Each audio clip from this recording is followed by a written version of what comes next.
नमस्कार, मैं शिव कुमार बोयत स्वागत करता हूं आपका ज्ञान सागर क्लासेस अनूपगढ़ के यूट्यूब चैनल पर। जैसा कि आपको विदित है, अपने मनोविज्ञान विषय स्टार्ट कर रखा है और मनोविज्ञान विषय के अंदर आज अपना टॉपिक वहीं अधिगम के सिद्धांत। तो अधिगम के सिद्धांत के अंदर अपने अभी तक 3 सिद्धांत कंप्लीट कर चुके हैं। टोटल 13 सिद्धांत है, जिनके अंदर आज अपने सिद्धांत नंबर 4। तो चलते हैं अपने सिद्धांत नंबर 4 को अपने पढ़ते हैं।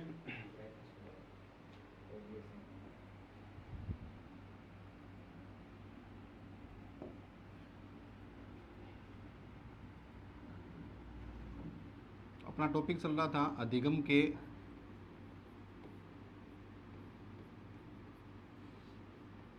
सिद्धांत।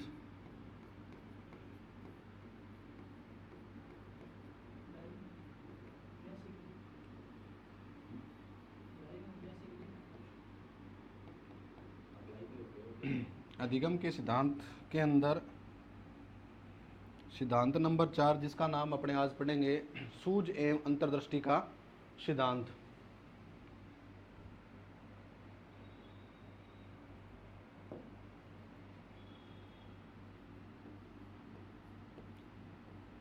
सूझ एवं अंतर्दृष्टि का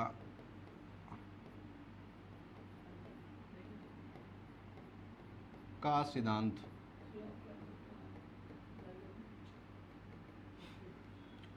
तो आज के सिद्धांत का नाम है सूझ एवं अंतर्दृष्टि का सिद्धांत।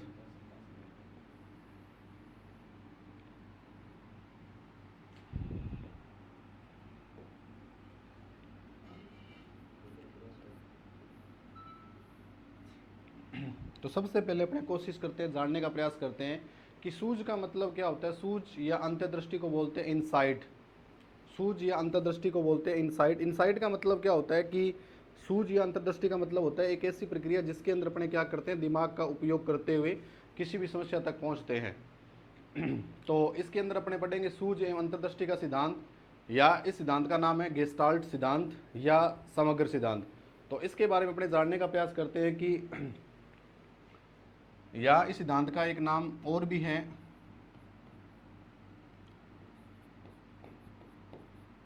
गेस्टाल्ट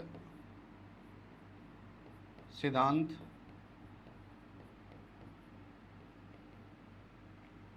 या समग्रता का सिद्धांत,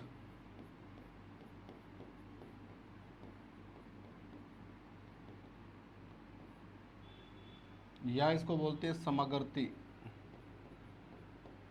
का सिद्धांत का सिद्धांत। तो सबसे पहले अपने बात करें कि गेस्टाल्ट सिद्धांत के अंदर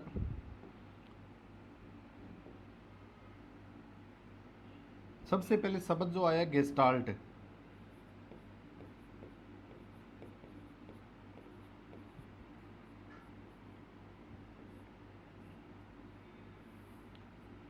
तो यहाँ से प्रश्न स्टार्ट होता है गेस्टाल्ट कौन सी भाषा का शब्द है। तो सबसे पहले अपने को जानकर रखनी है कि गेस्टाल्ट जो है वो जर्मन भाषा का शब्द है।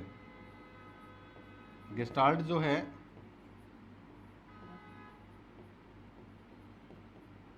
जर्मन भाषा का शब्द है।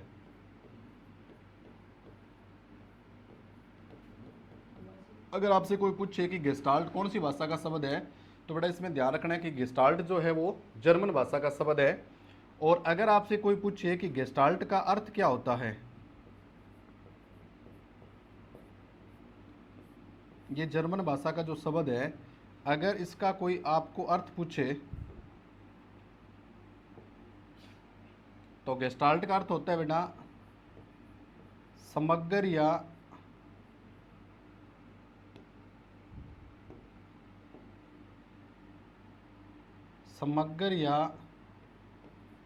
पूर्णाकार। समग्र या पूर्णाकार। तो आज अपने सिद्धांत का नाम है सूझ एवं अंतर्दृष्टि का सिद्धांत, या जिसको बोलते हैं गेस्टाल्ट सिद्धांत या समग्रता का सिद्धांत। तो अगर आपसे पहला प्रश्न यहीं से स्टार्ट होता है कि गेस्टाल्ट शब्द कौन सी भाषा का है, तो गेस्टाल्ट जो शब्द है वो जर्मन भाषा का शब्द है। और अगर अर्थ पूछे तो गेस्टाल्ट का अर्थ क्या होता है बेटा, समग्र या पूर्णाकार। उसके बाद 3 नंबर महत्वपूर्ण बात इसके अंदर अगर अपने बात करें कि गेस्टाल्ट संप्रदाय जो है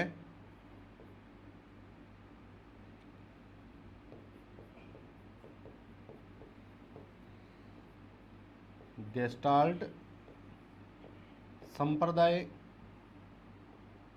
के अंतर्गत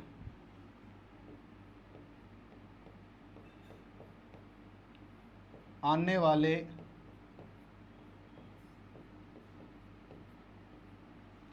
मनोवैज्ञानिक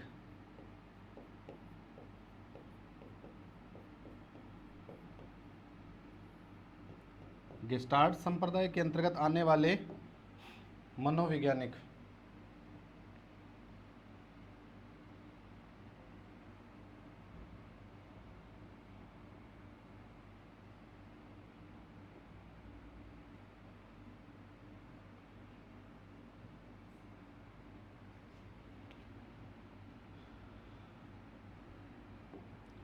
तो गेस्टाल्ट संप्रदाय के अंतर्गत आने वाले वैज्ञानिकों के अंदर है, जैसे मैंने ट्रिक भी बताया था आपको,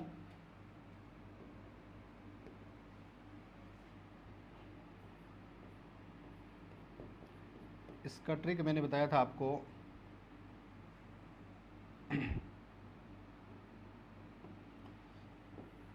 या वैसे अगर बताने का प्रयास करें तो इसके अंदर आता है, एक तो आता है बेटा मैक्स वर्दीमर,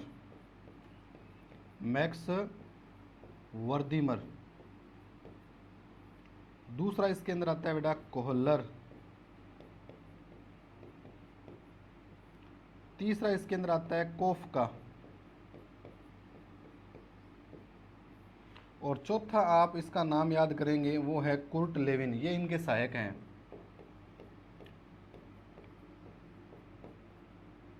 सहायक जो है इनके अंदर वो कौन है, कुर्ट लेविन या कर्ट लेविन।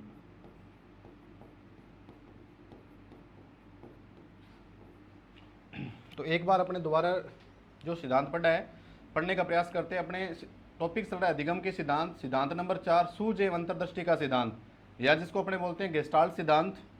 तो गेस्टाल्ट जो है वो जर्मन भाषा का शब्द है। गेस्टाल्ट शब्द का अर्थ जो है वो है समग्र या पूर्णाकार।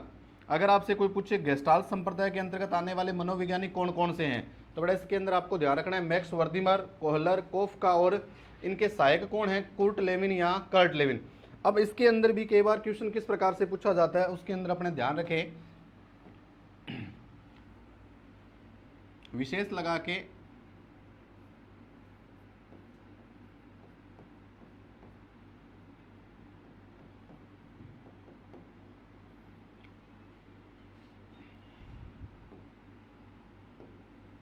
अगर आपसे कोई पूछे कि गेस्टाल्ट सिद्धांत के प्रवर्तक कौन है, गेस्टाल्ट सिद्धांत के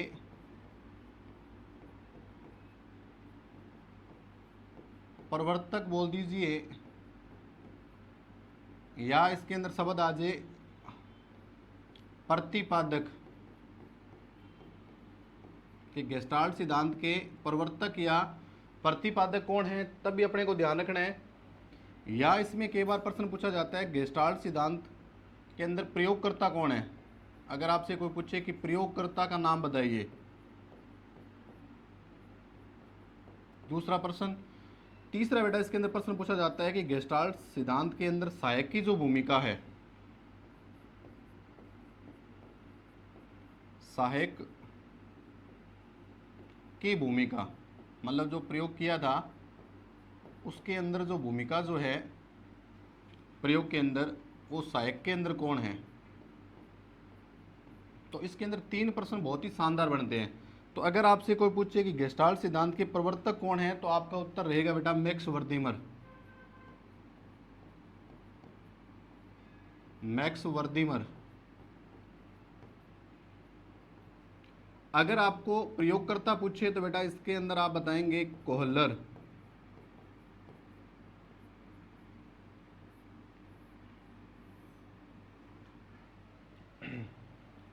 और सहायक की बात करें तो इसके अंदर मैक्स वर्दीमर, कोहलर, और सहायक के अंदर आ गया बेटा कोफ्का। पहला तो है कोफ्का, और दूसरा है बेटा कुर्ट लेविन या कर्ट लेविन।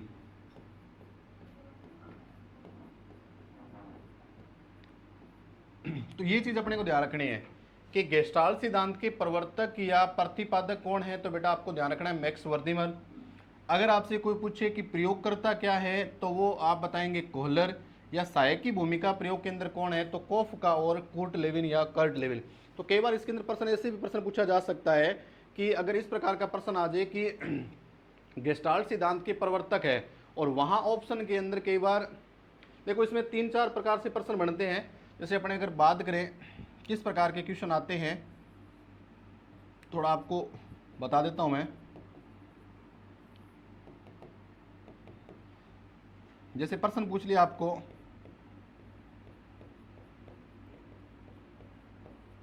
गेस्टाल्ट सिद्धांत के प्रवर्तक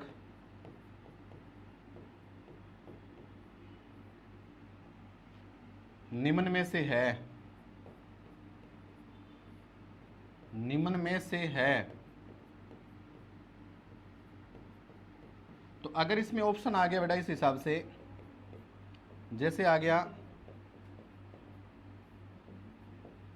मैक्स वर्दिमर आ गया, दूसरा बेटा आ गया इसमें कोहलर आ गया, तीसरा कोफ का, और चौथा कुर्ट लेविन। अगर इस प्रकार का प्रश्न पूछा तो अपने गेस्टाल्ट सिद्धांत के प्रवर्तक जाएंगे तो किस पे जाएंगे, मैक्स वर्दिमर में। अगर कई बार इस प्रकार का भी प्रश्न रिपीट हुआ है एग्जाम के अंदर, जैसे इसमें इसी प्रकार से प्रश्न पूछ लिया कि गेस्टाल्ट सिद्धांत के प्रवर्तक है,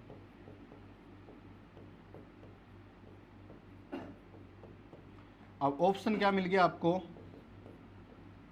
कोहलर मिल गया, दूसरा आपको ऑप्शन दे दिया कोफ का दे दिया, सी ऑप्शन दे दिया कुर्ट लेविन दे दिया, और चौथा ऑप्शन आपने दे दिया इसके अंदर गुथरी का, एडविन गुथरी। तो बेटा इसमें ध्यान रखने वाली बात है कि अब देखो सिद्धांत के जो प्रवर्तक तो है मैक्स वर्दिमर, लेकिन यहाँ इसके अंदर मैक्स वर्दिमर कहीं नाम ही नहीं आया, तब अपना ऑप्शन कौन सा रहेगा बेटा, कोहलर रहेगा। तो इस प्रकार से भी इसमें क्वेश्चन पूछे गए हैं, तो वो भी चीज़ें आपको ध्यान रखनी है। तो एक बार मैं फिर बता दूं कि आज अपने सिद्धांत नंबर 4 जिसका नाम है सूझ एवं अंतर्दृष्टि का सिद्धांत, या जिसको गेस्टाल्ट सिद्धांत या पूर्णाकार सिद्धांत भी बोलते हैं। तो इस सिद्धांत के अंदर सबसे पहले अपने जानने का प्रयास किया कि गेस्टाल्ट कौन सी भाषा का शब्द है, तो जर्मन भाषा का। अर्थ क्या होता है, समग्र या पूर्णाकार। फिर मैंने बताया कि ये सिद्धांत कब दिया गया, उसके बारे में हमने पढ़ेंगे। उससे पहले मैंने आपको बताने का प्रयास किया कि गेस्टाल्ट सिद्धांत के अंतर्गत कौन कौन से मनोवैज्ञानिक आते हैं, तो उसके अंदर मैंने बताया कि मैक्स वर्दिमर, कोहलर, कुफ्का और कुर्ट लेविन। उसके बाद अपने बताया कि इसके अंदर प्रवर्तक कौन है, तो मैक्स वर्दिमर है। प्रयोगकर्ता पूछे तो कौन है, प्रयोगकर्ता जो है कोहलर है। और अगर इसमें सहायक की भूमिका पूछे तो कोफ का और कुर्ट लेविन है। अब अगर अपने बात करें कि चलते हैं आगे, कि अगर आपसे कोई प्रश्न पूछे कि गेस्टाल्ट सिद्धांत का संप्रदाय का उदय कब हुआ, तो ये चीज भी प्रश्न बहुत ही है अच्छा क्वेश्चन बनता है कि गेस्टाल्ट संप्रदाय के अंदर कौन आते हैं। तो एक बार फिर बता दूं, मैक्स वर्दिमर, कोहलर, कोफ्का और कुर्ट लेविन।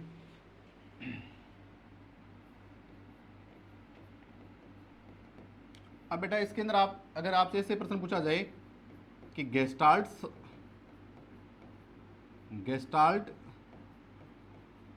संप्रदाय का उदय कब हुआ, गेस्टाल्ट संप्रदाय कब आया, उदय कब हुआ,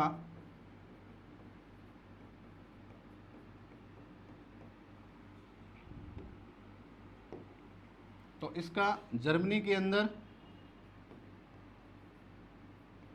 और कब हुआ बेटा 1912 ईस्वी के अंदर, ध्यान रखेंगे जर्मनी के अंदर 1912।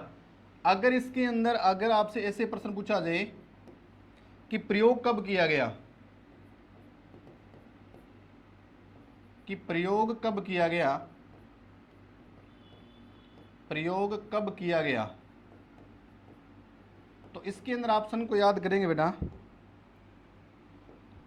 प्रयोग जो किया गया बेटा 1913 से लेके 1918 के 1913 और 1918 के बीच में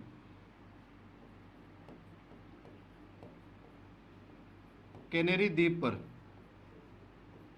कैनेरी द्वीप समूह पर किया गया।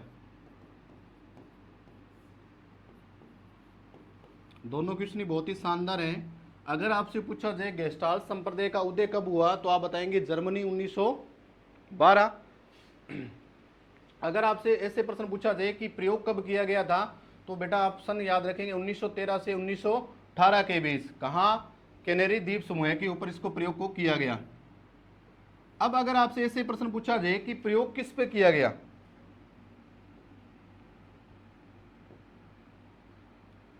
अगर आपसे ऐसे प्रश्न पूछे कि प्रयोग किस पे किया गया, प्रयोग किस पर किया, प्रयोग किस पर किया,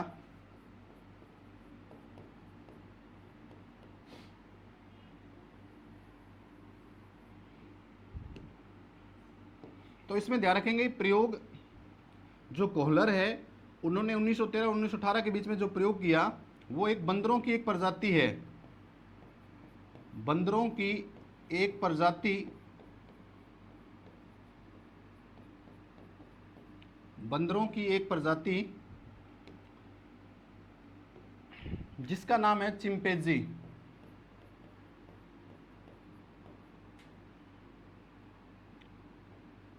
चिंपैंजी, बंदरों की एक प्रजाति जिसका नाम है चिंपैंजी पर किया गया। और आपके नॉलेज के लिए बता दूं कि मानव की जो उत्पत्ति मानव की जो उत्पत्ति है वो भी बंदरों की एक प्रजाति चिंपैंजी से ही मानते हैं। तो अगर प्रयोग किस पर किया गया तो बंदरों की एक प्रजाति जिसका नाम क्या है चिंपैंजी पर किया गया। और उस चिंपैंजी का जो नाम रखा गया तो इसके अंदर अपने स्पेशल नोट लगा के लिख सकते हैं कि इस चिंपैंजी जो बंदरों की एक प्रजाति है, चिंपैंजी जो बंदरों की एक प्रजाति है, इसका जो नाम रखा गया, इसका नाम रखा गया वो रखा गया सुल्तान।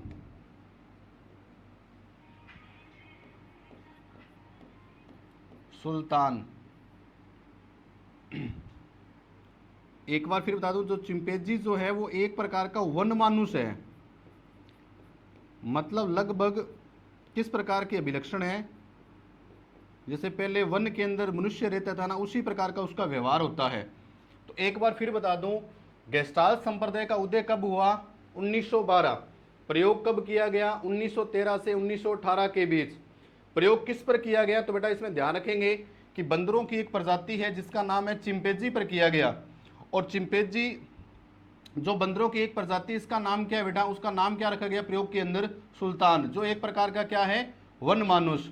और अगर आपसे फिर एक बार फिर बता दूं कि अगर इसमें प्रयोग करता, ये प्रयोग कौन कर रहा है, तो ये प्रयोगकर्ता कौन है बेटा, तो ये प्रयोग करता है कोहलर साहब, कोहलर। तो एक बार जल्दी जल्दी रिपीट करता हूं मैं दोबारा कि इसके अंदर क्या कुछ पढ़ा अपने। तो अपने टॉपिक चल रहा था बेटा गेस्टाल्ट सिद्धांत या जिसको अपने पूर्णाकार सिद्धांत बोलते हैं। तो पहले सबसे पहले अपने बात की गेस्टाल्ट कौन सी भाषा का शब्द है, तो बेटा अपने पढ़ा कि ये जर्मन भाषा का शब्द है। फिर अपने पढ़ा कि गेस्टाल्ट संप्रदाय के अंतर्गत कौन कौन से मनोवैज्ञानिक आते हैं, तो मैक्स वर्दीमर, कोहलर, कोफका और कूर्ट लेविन। फिर अगर आपसे कोई प्रवर्तक पूछे तो आप बताएंगे मैक्स वर्दीमर, अगर प्रयोगकर्ता पूछे तो आप बताएंगे कोहलर, और अगर आपसे ऐसे पूछे कि इसमें सहायक की भूमिका किसकी थी तो कोफका और कूर्ट लेविन। प्रयोग कब किया गया 1913 और 1918 के बीच। किस पर प्रयोग किया गया, बंदरों की एक प्रजाति है जिसका नाम है चिंपैंजी, उसका नाम क्या रखा गया बेटा सुल्तान। इतनी बातें अपने कर ली थी। अब अपने बात करेंगे कि इसके अंदर प्रयोग क्या था। तो यहाँ तक अगर समझ में आए तो अपने चलते हैं आगे।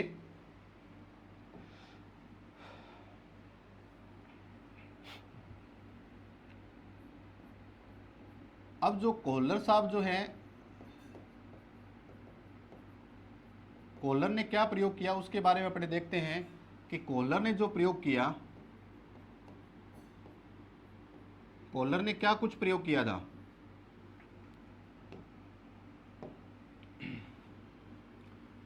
कोहलर क्या करते हैं,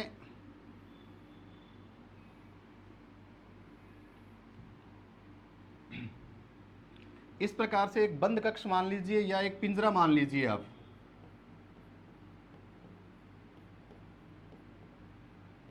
और उस बंद कक्ष के अंदर क्या कर दिया, किसको, जो सुल्तान नामक जो बंदर है उसको क्या कर दिया, बंद कर दिया गया। और जो इसकी छत जो होती है, ये क्या है बेटा, उसकी छत जो है, और यहाँ क्या लटका देता है, वो केले लटका देता है।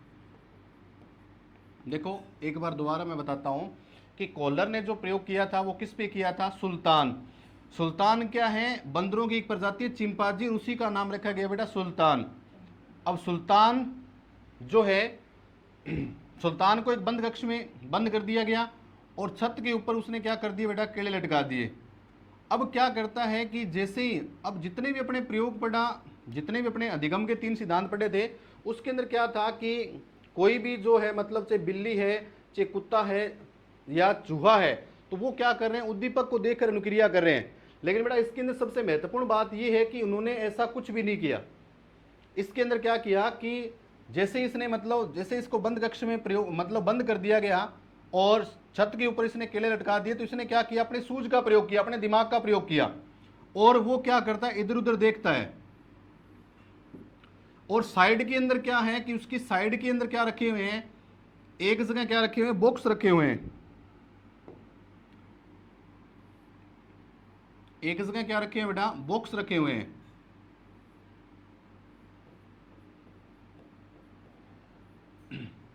साइड में क्या रखे हुए बेटा, बॉक्स रखे हुए हैं।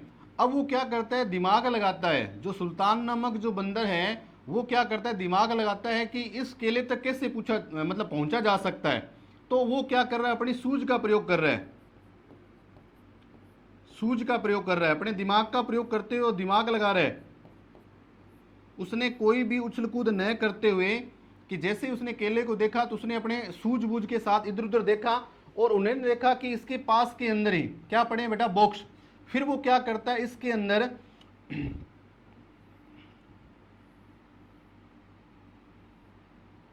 जैसे मान लीजिए यहाँ केले हैं, तो पहले क्या करता है, एक बॉक्स को रखकर इसके ऊपर चढ़ने का प्रयास करता है, तो वहां तक वो पहुंच नहीं पाता है। उसी प्रकार से क्या करता है, वो दूसरे बॉक्स को इसके ऊपर रख लेता है, फिर क्या करता है, तीसरे बॉक्स को, फिर चौथे बॉक्स को। इस प्रकार से क्या करता है, वो एक निश्चित स्थान पर मतलब बॉक्स को एक के बाद एक रखते हुए कहां तक पहुंच जाता है, बॉक्स की सहायता से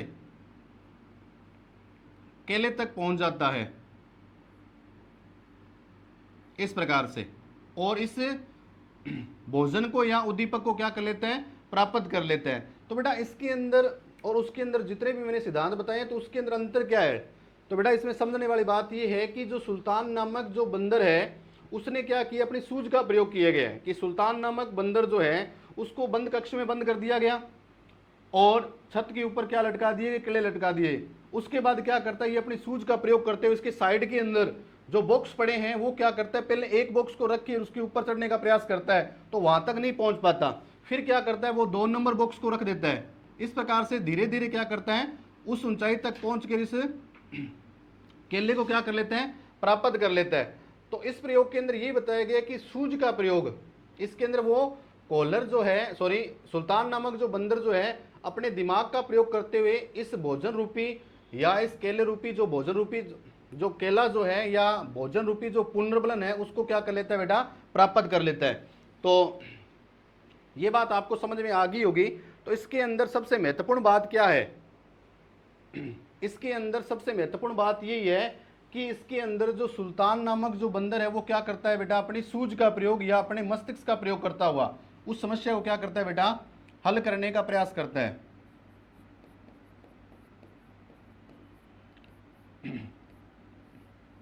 मस्तिष्क से उस समस्या का क्या करता है बेटा, समाधान करता है।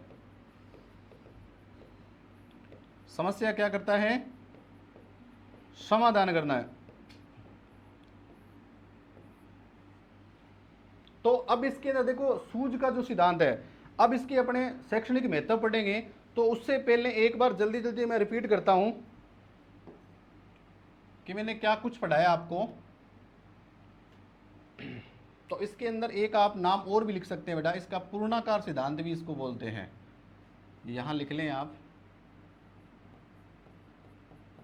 पूर्णाकार सिद्धांत।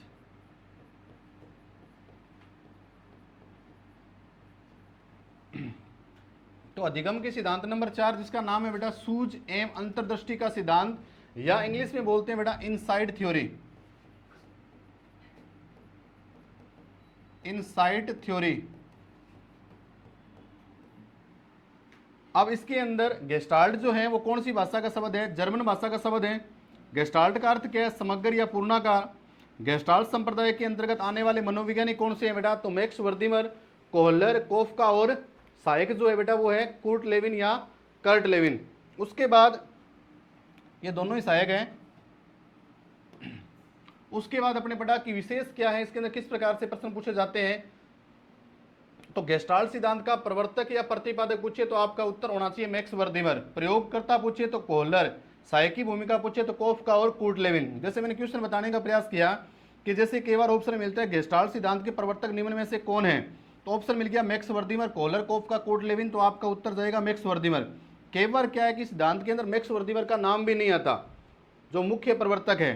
तो गेस्टाल्ट सिद्धांत के प्रवर्तक है तो यहाँ ऑप्शन के अंदर कोहलर, कोफका, कुर्ट लेविन और गुथ्री।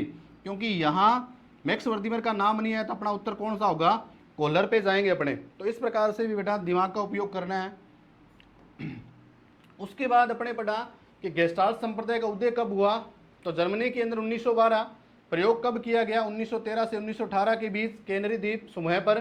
प्रयोग किस पर किया गया, तो इसमें आप ध्यान रखेंगे बेटा बंदरों की एक प्रजाति है जिसका नाम है चिंपैंजी। बंदरों की एक प्रजाति है जिसका नाम क्या है, चिंपैंजी। चिंपैंजी जिसका बंदरों की एक प्रजाति है या बंदरी है जिसका नाम क्या रखा गया इस प्रयोग के अंदर, सुल्तान। जो एक प्रकार का क्या है, वन मानुस है, मतलब मनुष्य की तरह ही दिखता है वो। और प्रयोगकर्ता कौन है, ये प्रयोग किसने किया है बेटा, कोहलर ने। उसके बाद मैंने बताया कि कोहलर ने प्रयोग क्या किया है, तो आपको एक बार फिर बता दूं कि उसने क्या किया, एक बंद कक्ष के अंदर सुल्तान को बंद कर दिया गया जो बंदर है, और सीलिंग के ऊपर या छत के ऊपर क्या केड़े को लटका दिया। फिर क्या करता है, उसके साइड के अंदर क्या पड़े हैं, बॉक्स। तो वो क्या करता है, सूझ अपने दिमाग का और सूझ का प्रयोग करते हुए उस केले को क्या करता है, प्राप्त कर लेता है। तो इसके अंदर जो महत्वपूर्ण जो भूमिका है, अगर इसके अंदर बात करें अपने किसके अंदर जो सबसे महत्वपूर्ण जो भूमिका है बेटा वो किसकी है, सूझ या अंतर्दृष्टि की। तो अगर आपसे इस प्रकार से पूछे कि इस सिद्धांत के अंदर, इस सिद्धांत में सबसे महत्वपूर्ण भूमिका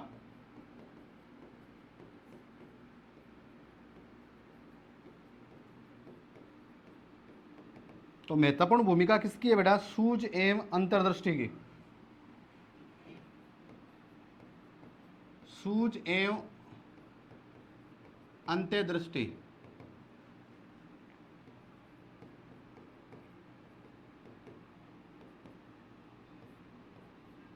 जिसको अपने इनसाइट भी बोलते हैं।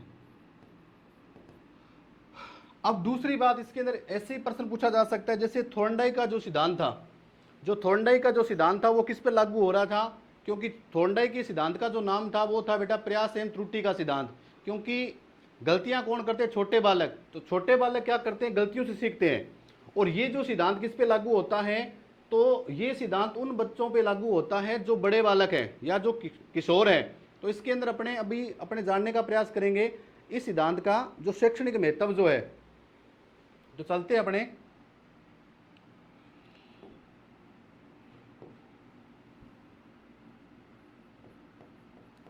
गेस्टाल्ट सिद्धांत का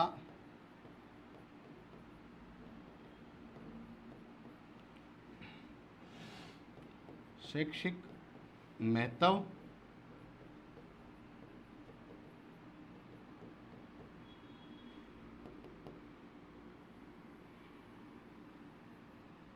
तो इसके अंदर पहला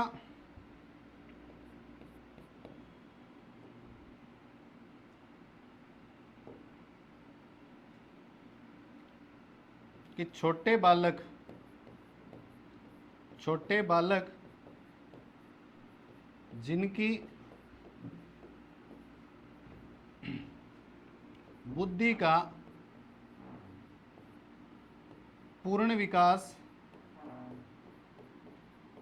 छोटे बालक जिनकी बुद्धि का पूर्ण विकास नहीं हो पाता, वे प्रयास व त्रुटि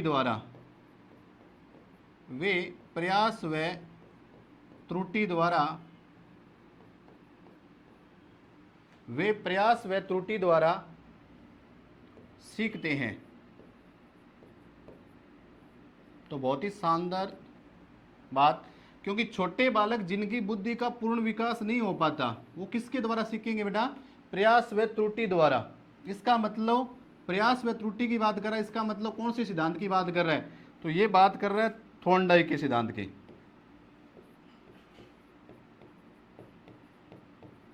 थॉर्नडाइक के सिद्धांत की। तो इसमें प्रश्न ऐसे पूछा जा सकता है कि छोटे बालकों के लिए जिनकी बुद्धि का पूर्ण विकास नहीं होता तो उन पर कौन सा सिद्धांत लागू होता है? तो उस पर बेटा थॉर्नडाइक का सिद्धांत लागू होता है। अब इसी प्रकार से महत्वपूर्ण बात, वे किशोर जिनकी बुद्धि का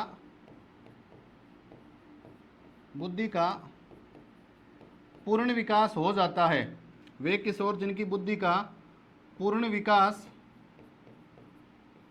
हो जाता है, वे सूझ व अंतर्दृष्टि द्वारा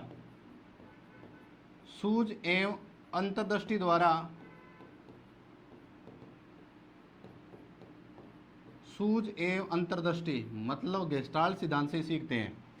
सूझ एवं अंतर्दृष्टि द्वारा सीखते हैं।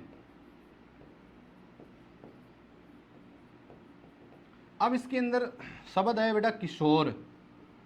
अगर बात करें किशोर या किशोरी की, किशोर या किशोरी, तो उनकी जो आयु जो होती है, आयु सीमा अगर बात करें तो 13 से 19 वर्ष के जो बालक बालिकाएं हैं उनको कहा जाता है बेटा किशोर या किशोरी, जिसको एडोलसेंस भी बोला जा सकता है या इसको कहा जाता है टीनेज, या इसी से नाम बना है बेटा टीनेजर्स।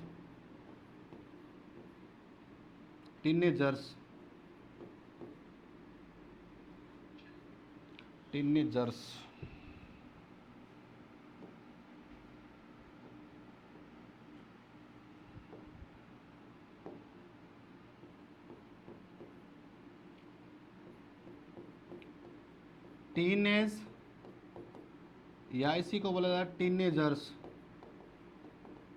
अब देखो टीनेज इसका मतलब क्या है, क्योंकि 13 ये लास्ट के अंदर इन आता है 13 से, जैसे 13, 14, 15, 16, 17, 18 और 19। तो 13 से 19 वर्ष जिनकी बुद्धि का पूर्ण विकास हो जाता है वो किसके अंतर्गत आते हैं बेटा? एडोलसेंस यानी किशोरावस्था, या टीनेज या टीनेजर्स कहते हैं। तो एक बार फिर बता दूं बेटा, गेस्टाल्ट सिद्धांत का शैक्षणिक महत्व, छोटे बालक जिनकी बुद्धि का पूर्ण विकास नहीं होता वो कौन से सिद्धांत के द्वारा सीखते हैं? प्रयास व त्रुटि। और ये किसका सिद्धांत है बेटा? थॉर्नडाइक का। दूसरी महत्वपूर्ण बात, वे किशोर जिनकी बुद्धि का पूर्ण विकास हो जाता है तो वो किसके द्वारा सीखते हैं? तो वो सीखते हैं बेटा सूझ एवं अंतर्दृष्टि द्वारा। अब देखो ये जो सिद्धांत है, तो अभी अपने पढ़ने का प्रयास किया कि किस प्रकार से, तो इसके अंदर अपने ये भी बात ध्यान रख सकते हैं कि इस सिद्धांत के द्वारा व्यक्ति के अंदर, क्योंकि जो सोचने की जो क्षमता है, रीजनिंग जो पावर है, वो उसका क्या है, मतलब ये जो है आप ये कह सकते हैं जो आसान जो सब्जेक्ट है उनको पढ़ाने के लिए तो थॉर्नडाइक का सिद्धांत काम कर रहा है। जो कठिनाई स्तर के जो है, जैसे अगर गणित और साइंस की बात करें, मैथ और साइंस की बात करें, उन विषयों को पढ़ाने के लिए किसका प्रयोग करेगा? सूझ एवं अंतर्दृष्टि का प्रयोग करेगा। तो उनके लिए ये सिद्धांत लागू होता है। तो अपने ये कह सकते हैं कि इस सिद्धांत के द्वारा अगर इस सिद्धांत का अगर बार बार उपयोग करेगा तो व्यक्ति की क्या जो सोचने की क्षमता है या चिंतन शक्ति है, तो मानसिक योग्यताओं का इसमें विकास होगा। तो इसमें 2 नंबर पॉइंट अपने लिखेंगे,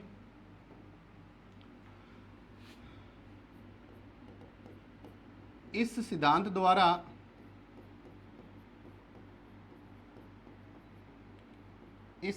द्वारा बालकों में तर्क शक्ति, चिंतन व मानसिक शक्तियों का विकास होता है।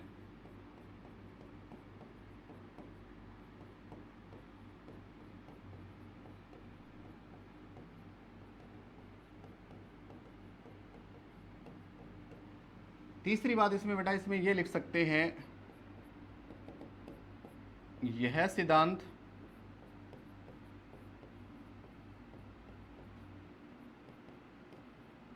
कठिन स्तर के विषयों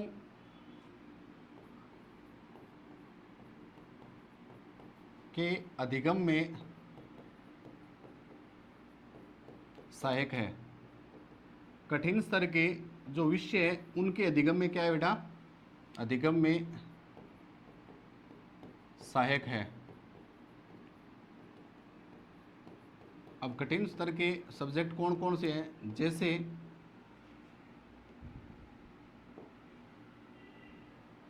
बेटा गणित हो गया, विज्ञान, अंग्रेजी एवं व्याकरण।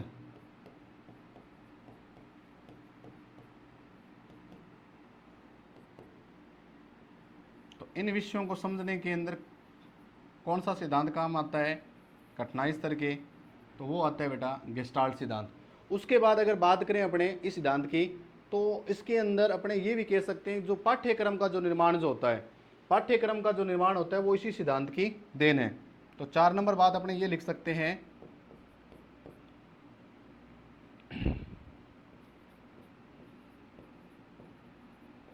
पाठ्यक्रम का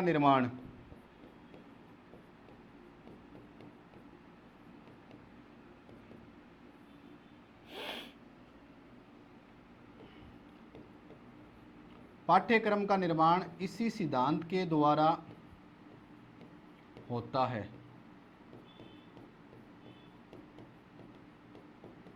और दूसरी बहुत ही शानदार बात कि अधिगम शिक्षण सूत्र,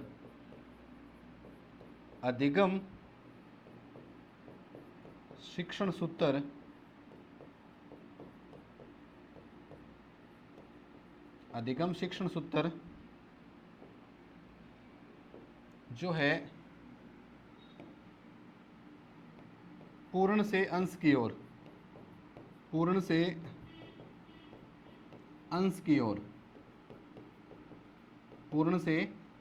ओर वह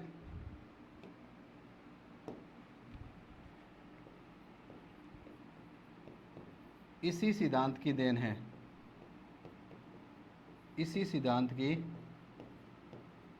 है। तो एक बार फिर बता दूं, यह सिद्धांत बालकों में तर्क शक्ति, चिंतन व मानसिक शक्तियों का विकास करता है।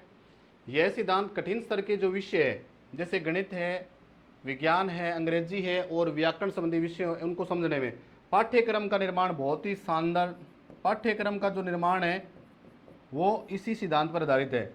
या जो अधिगम जो शिक्षण सूत्र है पूर्ण से अंश की ओर जो शिक्षण सूत्र है, लर्निंग जो फार्मूला है, वो इसी सिद्धांत की देन है। मतलब पूर्ण से अंश की ओर ये कहता है कि पहले किसी विषय वस्तु को या किसी भी समस्या का समाधान करने के लिए सबसे पहले आप क्या करें, पूर्णतः पूरी समस्या को देखें और फिर क्या करें, आप पहले पूर्णतः पूरी समस्या को हल करें, फिर क्या करें, उस समस्या को छोटे छोटे भागों में विभाजित करें। जैसे मान लीजिए आप किसी विषय की तैयारी कर रहे हो तो इसका कहने का मतलब है कि पहले आप कंप्लीट सिलेबस को देख लें। आपने क्या किया, कंप्लीट सिलेबस को देखा, फिर क्या कर लिया कि आपने उसमें सेलेक्ट कर लिया कि मेरे को ये चीज़ें आती है। तो पहले पूर्ण समस्या को देखा, फिर उसको क्या कर लिया, खंडों में विभाजित कर लिया। तो उसी पर ये सिद्धांत है पूर्ण सेंस, मतलब पहले पूरी समस्या और फिर पूरी समस्या क्या है, खंडों में विभाजित करके उस समस्या का समाधान करना। तो उसके बाद इसके अंदर और भी है। तो इसके अंदर जैसे अनुसंधान की बात करें, अनुसंधान की बात करें तो इसी सिद्धांत की उपयोगिता है। 6 नंबर बात,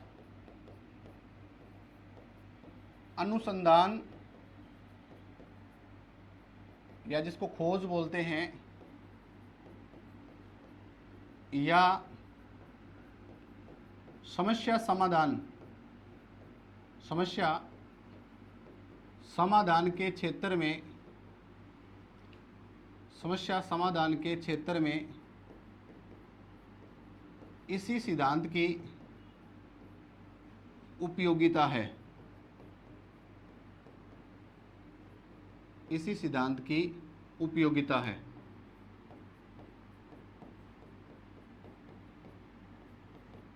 और एक बहुत ही शानदार महत्वपूर्ण पॉइंट,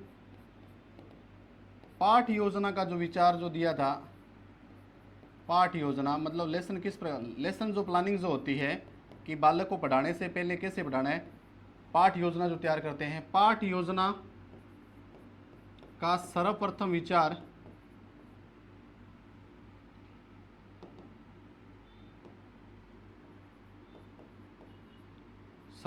विचार गेस्टाल्टवादियों का है,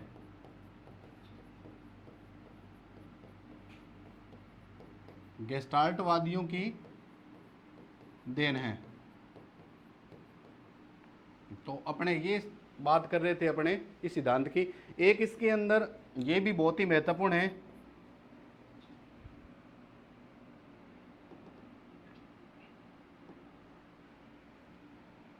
8 नंबर पॉइंट,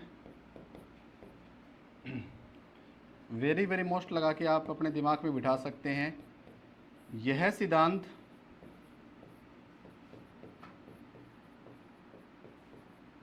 यांत्रिक तरीके से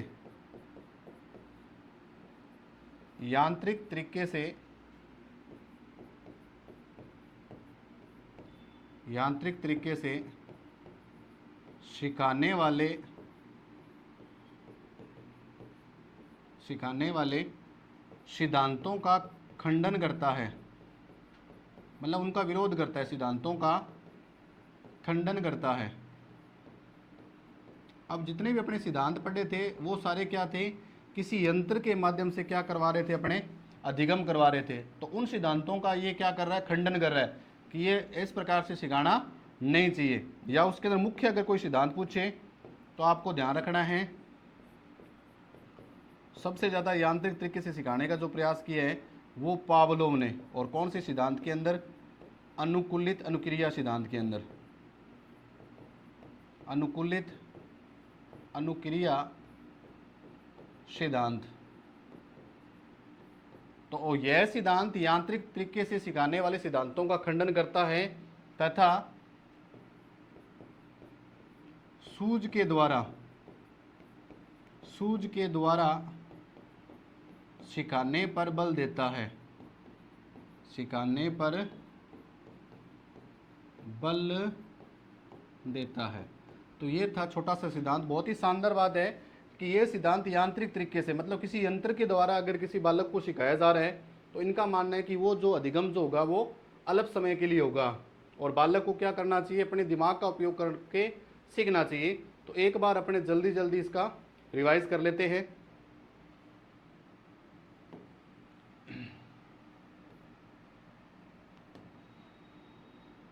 तो अपना अधिगम के सिद्धांत टॉपिक चल रहा था जिसका नाम है सूझ एवं अंतर्दृष्टि का सिद्धांत या इनसाइट थ्योरी, पूर्णाकार सिद्धांत।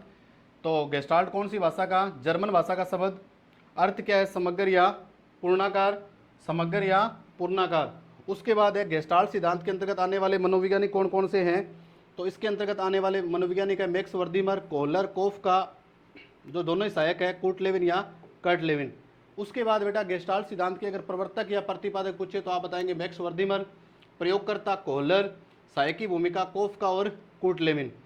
इस प्रकार से मैंने प्रश्न बताया कि आपको किस प्रकार से प्रश्न पूछे जा सकते हैं। फिर गेस्टाल्ट संप्रदाय का उदय कब हुआ, 1912 के अंदर। प्रयोग कब किया गया, 1913 और 1918 के बीच। प्रयोग किस पर किया गया, तो बंदरों की एक प्रजाति चिंपैंजी, और चिंपैंजी जिस बंदर है उसका नाम क्या रखा गया, सुल्तान। और प्रयोग कर कौन रहा है, कोहलर। उसके बाद बेटा मैंने प्रयोग आपको समझाने का प्रयास किया। उसके बाद मैंने बताया कि सिद्धांत में सबसे महत्वपूर्ण जो बात है वो किसकी बात कर रहा है, ये सूझ एवं अंतर्दृष्टि की। फिर मैंने बताया कि गेस्टाल्ट सिद्धांत का जो शैक्षणिक जो महत्व है, शैक्षिक महत्व क्या है, छोटे बालक जिनकी बुद्धि का पूर्ण विकास नहीं होता वे प्रयास व त्रुटि द्वारा सीखते हैं, ऐसा तो मानना था थॉर्नडाइक का। वे किशोर जिनकी बुद्धि का पूर्ण विकास हो जाता है वे सूझ एवं अंतर्दृष्टि द्वारा सीखते हैं। किशोर या किशोर की आयु वर्ग पूछे तो 13 से 19 वर्ष, जिसको एडोलसेंस, टीनेज या टीनेजर्स भी कहते हैं। उसके बाद अपने बताया कि सिद्धांत द्वारा बालकों में तर्क शक्ति, चिंतन में मानसिक शक्तियों का क्या होता है बेटा, विकास होता है। यह सिद्धांत कठिन स्तर के विषयों के अधिगम में सहायक है, जैसे गणित है, विज्ञान, अंग्रेजी और व्याकरण संबंधी। और पाठ्यक्रम का निर्माण इसी सिद्धांत के द्वारा होता है। अधिगम शिक्षण सूत्र, पूर्ण से अंश, पहले पूरी